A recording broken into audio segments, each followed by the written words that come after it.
दोस्तों, आपने कई सारे बुद्धिमान गुरुओं और महान लोगों से यह सुना होगा कि शब्दों में बड़ी ताकत है। वह कहते हैं शब्दों में इतनी ताकत है कि वह हमारे जीवन का रूप बदल देने में सक्षम है। पर जब हम और आप यह सुनते हैं तो हमारे मन में एक सवाल उठता है कि क्या यह सच है? क्या सिर्फ बातों से हम अपने और दूसरों की जीवन में परिवर्तन ला सकते हैं? जबकि हकीकत में तो कहा जाता है कि सिर्फ बातों से कुछ भी नहीं होता, भगवान भी उसी की मदद करते हैं जो लोग कुछ कर दिखाने में यकीन रखते हैं। तो सिर्फ शब्दों से बदलाव कैसे आएगा? तो अब इस हालत में हम किसकी सुने? हम क्या करें? क्या हम बातों और शब्दों पर ध्यान देना छोड़ दें और सिर्फ कर्मों पर ध्यान दें? या कहीं ना कहीं बातें और शब्दों का भी कुछ महत्व है? अगर आप भी अपने जीवन में कभी ना कभी इस द्विविधा में फंसे हैं तो आज की यह वीडियो आपके लिए बनी है। आज हम जानेंगे कि शब्दों का हमारे जीवन में कितना बड़ा किरदार है और क्या वो सच में हमारे जीवन का रंग रूप बदल सकते हैं या नहीं। तो चलिए शब्दों की दुनिया में साहसी यात्रा पर निकलें और जानें कैसे शब्दों का जादू हमें अपनी ओर खींचता है और हमें बांधता है, और कैसे केवल शब्दों से हमारा पूरा जीवन एक नया रूप ले सकता है।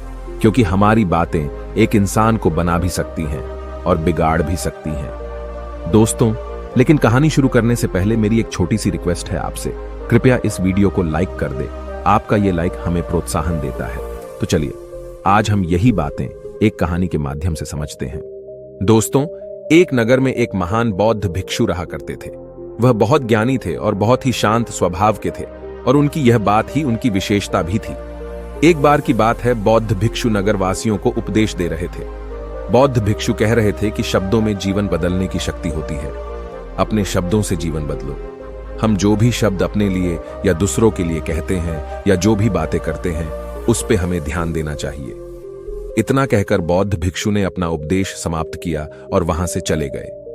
एक दिन वह बौद्ध भिक्षु एक मार्ग से होकर गुजर रहे थे। उसी मार्ग से एक युवक होकर गुजर रहा था। उस युवक ने जब उन बौद्ध भिक्षु को देखा तो वह जोर जोर से हंसने लगा और कहने लगा, अरे साधु महाराज, आप तो ढोंगी है। आपके उपदेशों में यह कहने से कि शब्दों में बड़ी ताकत है, आपकी बात सत्य नहीं हो जाएगी। ये सब सिर्फ बातें हैं। भला ऐसे कैसे हो सकता है कि शब्दों से हमारा जीवन बदल सकता है? उस युवक की सारी बातें उन भिक्षुओं ने ध्यानपूर्वक सुनी और उसके बाद वह मुस्कुराते हुए उस युवक से कहते हैं, बेटा, नाद से ही तो यह दुनिया प्रकट हुई है, और अच्छे शब्दों के पीछे भी नाद ही होता है जो पूरा जीवन बदल देता है। वह बौद्ध भिक्षु उस युवक से कहते हैं, देखो, मैं तुम्हें अपने अनुभव से बता रहा हूं, लेकिन फिर भी तुम्हें यकीन न हो तो तुम इसे खुद आजमा कर देख सकते हो। उन बौद्ध भिक्षु की यह बात सुनकर युवक थोड़ा सा गंभीर हो गया। उसने काफी देर सोच विचार किया और उसके बाद उन बौद्ध भिक्षु से कहता है, हे गुरुवर, अगर ऐसी बात है तो आप मेरे साथ चलिए। मेरा छोटा भाई है जिसकी उम्र करीब 25 वर्ष है और उसे न जाने क्या हुआ है। वह करीब 3 वर्षों से कुछ भी नहीं करता, बस लेटा रहता है। दिन भर वो कुछ न कुछ सोचता रहता है। उसकी यह हालत देखकर हम सब बहुत परेशान हैं। माता पिता भी बहुत चिंतित रहते हैं। हम सब ने कई तरीके अपनाए, कई योजनाएं अपनाई, लेकिन कुछ भी काम नहीं आया। हमने कई बार उससे बात करने तक की कोशिश की, लेकिन वह हमसे कुछ भी नहीं कहता। परिवार का हर एक सदस्य पूरी तरह से थक चुका है, हार चुका है। आखिर वह क्या करना चाहता है, किसी को कुछ नहीं पता। तो हमारे शब्दों से उसका जीवन क्यों नहीं बदला? और जैसा कि आप कह रहे हैं कि शब्द सचमुच जीवन बदल सकते हैं, तो क्या आप मेरी मदद करेंगे? इस पर बौद्ध भिक्षु मुस्कुराते हुए उस युवक के साथ चल पड़ते हैं। वह युवक उन बौद्ध भिक्षु को एक खेत में ले जाता है और अपने भाई की तरफ इशारा करके कहता है, हे गुरुवर, यही मेरा भाई है जो पूरे गांव में आलस और मक्कारी के लिए मशहूर है। आप कहते हैं कि शब्दों में वह शक्ति है जो हमारा जीवन बदल सकती है। तो क्या आपके शब्द इसका जीवन बदल सकते हैं? अगर यह सत्य है तो आप इसका जीवन बदल कर दिखाएं। उन बौद्ध भिक्षुओं ने उस युवक के भाई को ध्यानपूर्वक देखा। वह एक पेड़ की छांव में आराम से सो रहा था। जब बौद्ध भिक्षु उस युवक के भाई के पास पहुंचे और आराम से उसके सर पर हाथ फिराते हुए कहते हैं, उठो बेटा, बहुत देर हो चुकी है। यह सोने का समय नहीं, यह तो जागने का समय है। उन बौद्ध भिक्षुओं की आवाज सुनकर वह लड़का थोड़ा सा अचरज में पड़ गया। आखिर कौन है जो मुझे इतने प्यार से जगा रहा है? वरना सभी गांव वाले तो मुझे आलसी और मक्कार ही कहते हैं। आखिर कौन है जो मुझे इतना अपनापन दिखा रहा है? उसने आंखें खोली और आंखें मलते हुए उसने पूछा, हे गुरुवर, आप कौन हैं और यहां क्यों आए हैं? इस पर बौद्ध भिक्षु उस युवक से कहते हैं, बेटा, यह प्रश्न तो मैं तुमसे करना चाहता हूं। तुम कौन हो? यही तो तुम्हें जानने की आवश्यकता है। उन बौद्ध भिक्षुओं की बात सुनकर वह लड़का जोर से हंस पड़ता है और कहता है, हे गुरुवर, यदि आपको मेरे बारे में जानना है तो जाइए और गांव के किसी भी सदस्य से पूछ लीजिए। आपको पता चल जाएगा कि मैं कौन हूं। आपसे हर कोई यही कहेगा कि वह तो आलसी है, मक्कार है, तरह तरह के ताने सुनाएंगे, तरह तरह की बातें कहेंगे। इससे आपको यह जरूर यकीन हो जाएगा और आपको यह पता भी चल जाएगा कि मैं कौन हूं। तभी बौद्ध भिक्षु मुस्कुराते हुए उस लड़के से कहते हैं, सबसे पहले मेरी यह बात सुन लो। मेहनती इंसान के खुद के शब्द उसे अंदर तक चोट पहुंचाते हैं, इसलिए कभी भी अपने आप को कोसो मत। अपने शब्दों को सुधारो। और मेरी यह दूसरी बात भी सुन लो। मैंने उन गांव वालों से नहीं पूछा कि तुम कौन हो, मैं तुमसे पूछ रहा हूं कि तुम कौन हो। लेकिन तुमने तो अपनी आदतें मुझे बताई। आलस तुम्हारी पहचान नहीं, तुम्हारी आदत हो सकती है, और इंसान नहीं, उनकी आदतें खराब होती हैं। इसलिए बेटा, तुम आलसी और मक्कार नहीं हो, यह तो तुम्हारी आदत है। बस इतनी सी बात है जो गांव वाले नहीं समझ सकते। ये सारी बातें सुनकर वो लड़का थोड़ा सा आश्चर्यचकित रह गया, क्योंकि गांव वाले हमेशा उसे मक्कार, आलसी और तरह तरह के ताने ही सुनाया करते थे। उन बौद्ध भिक्षुओं की यह बात सुनकर उस लड़के की आंखों में आंसू आ गए। वह तुरंत ही दोनों हाथ जोड़कर उन बौद्ध भिक्षु के चरणों में गिर पड़ा और उनसे कहने लगा, आप सत्य कहते हैं, यह मेरी आदत ही है और मैं इस आदत से बहुत परेशान हूं। मैंने बहुत कोशिशें भी की, लाख उपाय किए, लेकिन मैं अपनी इस आदत से छुटकारा ना पा सका। इन आदतों से बाहर आना बहुत कठिन है। मैंने कई बार आलस छोड़ने का प्रयास तक किया, पूरी कोशिश भी की, लेकिन कोई लाभ नहीं हुआ। मैं जब भी कोई कार्य करने की कोशिश करता हूं तो पता नहीं क्यों मेरा मन कहीं और भागने लगता है। मेरा दिमाग किसी और दिशा में काम करने लगता है और मैं उस काम पर ध्यान ही नहीं दे पाता। मैं क्या करूं, कैसे करूं, मुझे कुछ भी समझ नहीं आता। जब भी मैं किताबें पढ़ने की कोशिश करता हूं तो मुझे नींद आने लगती है। मन में एक अजीब सा दर्द महसूस होता है। ऐसा लगता है कि मेरा जीवन यूं ही व्यर्थ जा रहा है, और जब मैं इस दर्द को बर्दाश्त नहीं कर पाता तो मैं सो जाता हूं, ताकि जब मैं उठूं तो मुझे दर्द न महसूस हो। और अब तो मुझे यह भी यकीन हो चुका है कि मैं इन आदतों से नहीं निकल सकता। ये आदतें मुझे नहीं छोड़ने वाली। इस पर बौद्ध भिक्षु उस लड़के से कहते हैं, बेटा, यदि तुम इस आलस की आदत को छोड़ना चाहते हो तो मैं तुम्हें एक सही उपाय बता सकता हूं, लेकिन उसके लिए तुम्हें कल सुबह मुझे मिलना होगा, तभी वह तरीका मैं तुम्हें बताऊंगा। यदि तुम उस तरीके को सीखना चाहते हो तो कल सुबह मेरे पास चले आना। इतना कहकर बौद्ध भिक्षु वहां से चले गए। लेकिन उन बौद्ध भिक्षु की सारी बातें उस लड़के के कानों में गूंज रही थीं। वह यह समझ नहीं पा रहा था कि आखिर वह बौद्ध भिक्षु उसे कौन सा मार्ग दिखाने वाले हैं। वह ऐसा कौन सा उपाय बता देंगे जिससे उसके जीवन से आलस्य हमेशा हमेशा के लिए खत्म हो जाएगा। देखते ही देखते रात हो गई। रात भर वह अपने बिस्तर पर करवट लेता रहा और उन बौद्ध भिक्षु की बातों के बारे में सोचता रहा। इसी प्रकार देखते ही देखते सुबह हो गई और वह लड़का उन बौद्ध भिक्षुओं के पास जा पहुंचा। वह लड़का उन बौद्ध भिक्षु को प्रणाम करता है और कहता है, गुरुवर, जैसा कि आपने कहा था, लीजिए मैं आ गया। अब मुझे वह मार्ग बता दीजिए जिसे मैं अपने जीवन से इस आलस्य को निकाल सकता हूं। तभी बौद्ध भिक्षु उस लड़के से कहते हैं, बेटा, जब भी तुम्हारा मन दुविधा में हो, तुम निर्णय न ले पा रहे हो और तुम्हारे मन में तरह तरह के प्रश्न उठ रहे हो कि मैं क्या करूं, कैसे करूं, इस कार्य को पूर्ण कैसे करूं, यह सब कैसे होगा, तब तुम वास्तविकता में अपने अतीत से सोच रहे हो कि पिछली बार तुम्हारे ऐसा करने पर क्या हुआ, या अतीत में तुमसे लोगों ने क्या कहा था। तो आज से कभी भी अपने अतीत से नहीं, बल्कि भविष्य से सोचो।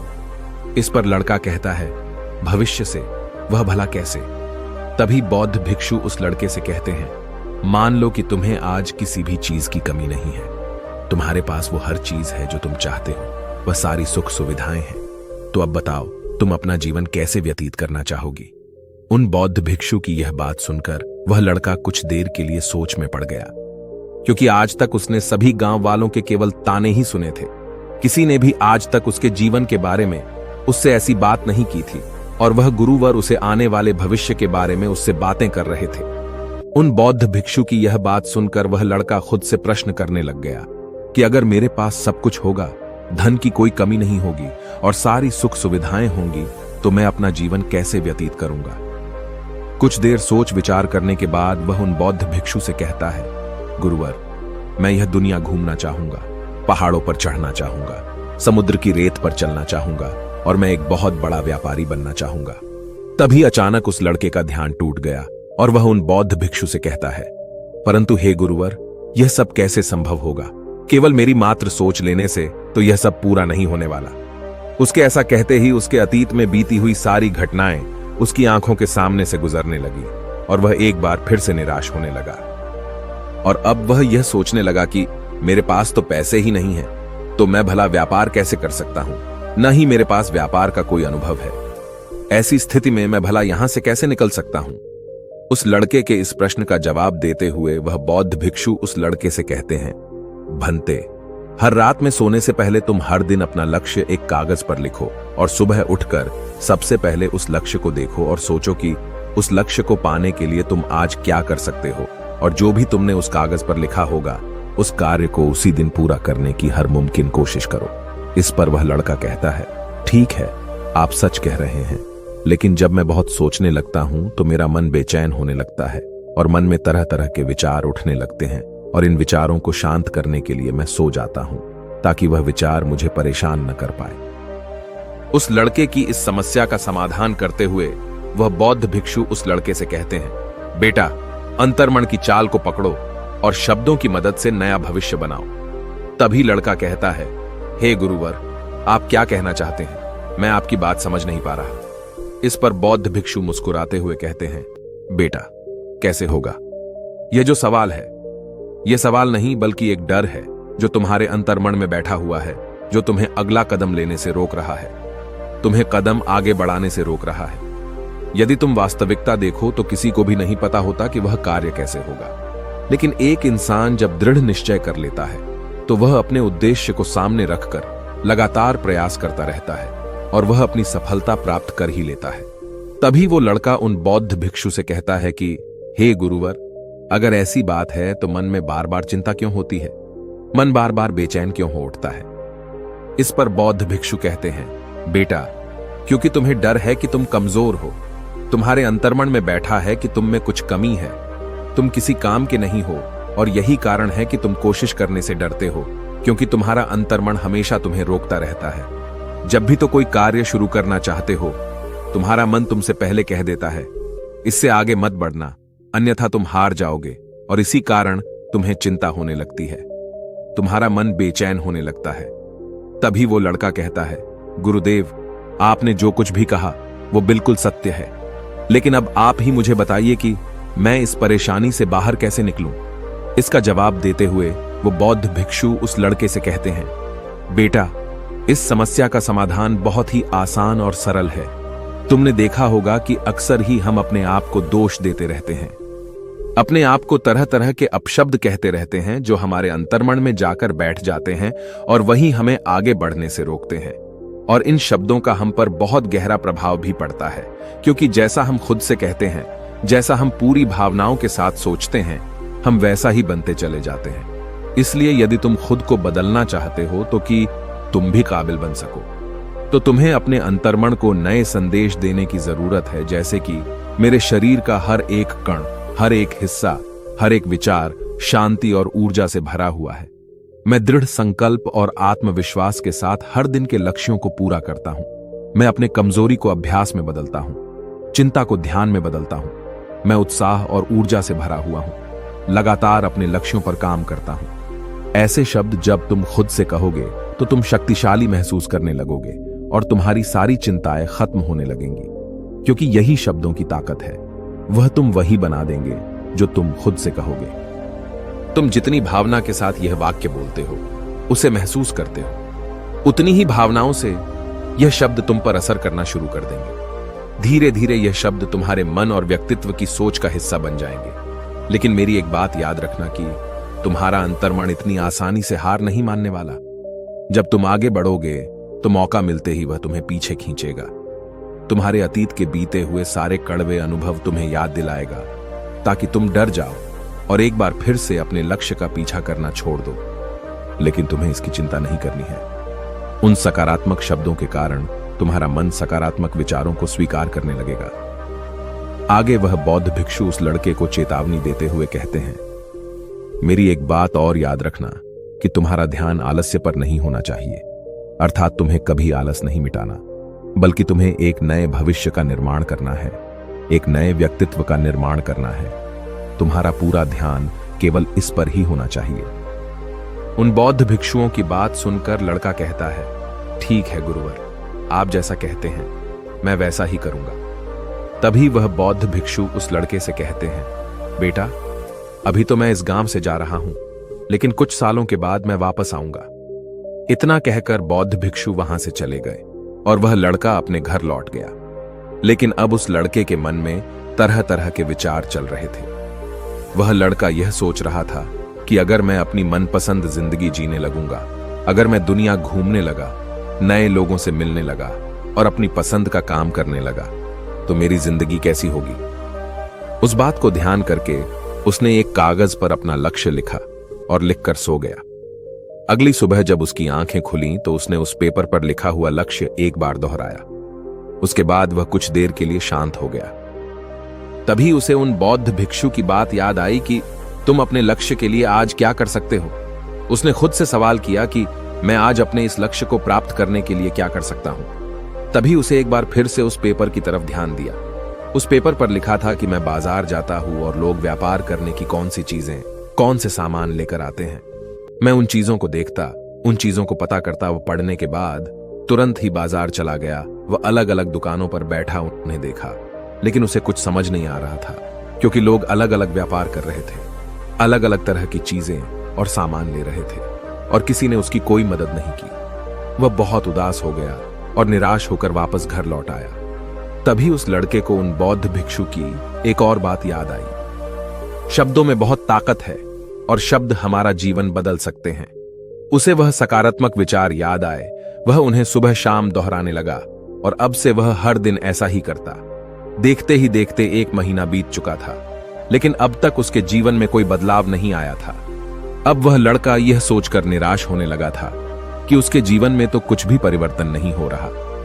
लेकिन 1 महीने के बाद उसे महसूस हो रहा था कि वह पहले से अच्छा महसूस कर रहा है। उसका दिमाग अब अच्छी तरह से सोच पा रहा है। वह पहले से ज्यादा चलने फिरने लगा है। धीरे धीरे उसे समझ में आने लगा कि जो लोग आगे बढ़ते हैं, महान काम करते हैं, उनकी सोच में कितना अंतर होता है। वे लोग हमेशा शक्तिशाली विचार सोचते हैं। दूसरों की छोटी सोच और डर से वह कभी प्रभावित नहीं होते। जब भी उनके सामने कोई मुश्किल आन पड़ती है तो वह घबराते नहीं, बल्कि उस समस्या का समाधान निकालते हैं। इस समस्या के समाधान पर ध्यान केंद्रित करते हैं और न ही वह कभी किसी का इंतजार करते हैं। वह केवल खुद पर विश्वास करते हैं और तुरंत ही कदम आगे बढ़ाते। जब उस लड़के को ये सारी बातें समझ में आने लगीं, तो उसने भी धीरे धीरे अपने कदम आगे बढ़ाने शुरू किए। उसने बिल्कुल वैसा ही व्यवहार करना शुरू किया। अब से वो कभी खाली नहीं बैठता था। जब भी उसका मन करता, वो बाजार जाता और लोगों के बारे में जानता समझता कि वो किस प्रकार व्यापार कर रहे, कौन से चीजें खरीद रहे हैं और किन चीजों पर उन्हें लाभ हो रहा है। और जब उसका मन करता तो अपने पिता की मदद भी करता था। वो अपने पिता के साथ मंडी में जाता, वहां पर जाकर मोल भाव करता। ते हमेशा कुछ न कुछ सीखने में ही जुटा रहता है। तभी एक दिन गांव में एक मसाले का व्यापारी आया। उसे कुछ पढ़े लिखे नौजवानों की जरूरत थी जो माल की गिनती कर सके और हिसाब रखने का काम कर सके। वह लड़का अपने लक्ष्य को जानता था कि उसे क्या पाना है। उसे समझ में आ गया था कि इस काम से उसे बहुत कुछ सीखने को मिलेगा।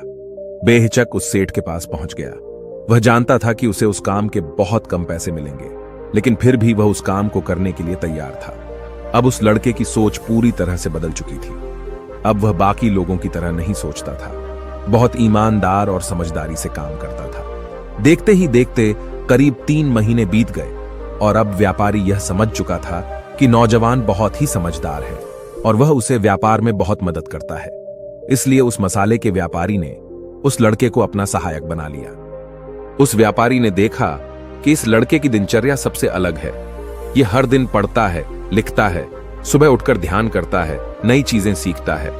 परेशानी आई तो भी विचलित नहीं होता। ये सबसे सम्मान से बात करता है, सबका आदर करता है। देखते ही देखते 1 साल बीत चुके थे और अब तो व्यापारी उस नौजवान से बहुत खुश था। उसने धीरे धीरे उस नौजवान को व्यापार के सारे गुण सिखा दिए और देखते ही देखते वह लड़का अब एक छोटा सा व्यापारी बन चुका था। और जब उस लड़के के अंदर व्यापार की समझ आ गई तो उसने जड़ी बूटियों का व्यापार शुरू कर दिया और देखते ही देखते केवल कुछ ही वर्षों में उस नगर का सबसे बड़ा व्यापारी बन गया। लोग उसे सबसे बड़े व्यापारी के नाम से जानने लगे। उसकी नाम दूर दूर तक फैलने लगा। करीब 5 वर्षों बाद जब वह वापस अपने घर लौटा तो लोग बहुत हैरान थे। उसे देखकर लोग बहुत अचंभित थे। उसके सारे जानने वालों ने उस लड़के से पूछा, तुम इतना कैसे बदल गए? तब उसने कहा, उन गुरु ने सच ही कहा था, शब्दों से हम जीवन बदल सकते हैं। वैसे आपने आज के इस वीडियो से क्या सीखा हो, मुझे आप कमेंट में जरूर बताइएगा। इसी के साथ में उम्मीद है कि आपको आज की ये वीडियो जरूर पसंद आई होगी। तो इस वीडियो को लाइक और अपने दोस्तों के साथ शेयर भी जरूर कीजिएगा और हमें ऐसे ही सपोर्ट करने के लिए चैनल को सब्सक्राइब जरूर दबा दीजिएगा। तो चलिए फिर मिलते हैं अगली वीडियो में। तब तक के लिए अपना ख्याल रखें। धन्यवाद।